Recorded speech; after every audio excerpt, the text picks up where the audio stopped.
Kabar duka, penyanyi Dina Mariana meninggal dunia. Kabar duka datang dari dunia hiburan.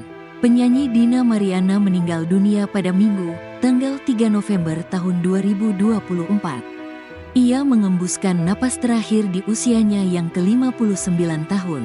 Telah meninggal dunia dengan tenang istri, ibunda kami tercinta Hije Dina Mariana Havelman binti Franz Ismail Havelman, usia 59 tahun pada hari Minggu, tanggal 3 November tahun 2024 pukul 14.41 waktu Indonesia Barat. Tulis pihak keluarga Dina, seperti dikutip dari Antara. Kabar duka tersebut dikonfirmasi artis Dewi Irawan. Betul, meninggal dunia, kata Dewi Irawan, Minggu, dikutip dari kompas.com. Seperti diketahui, Dina Mariana Havelman merupakan penyanyi dan pemeran film berdarah Belanda Gorontalo.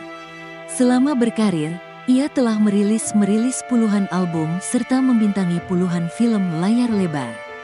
Dina Mariana diketahui telah merilis 35 album. Ia juga telah membintangi sekitar 21 film layar lebar. Salah satunya, Rahasia Gadis, 1975.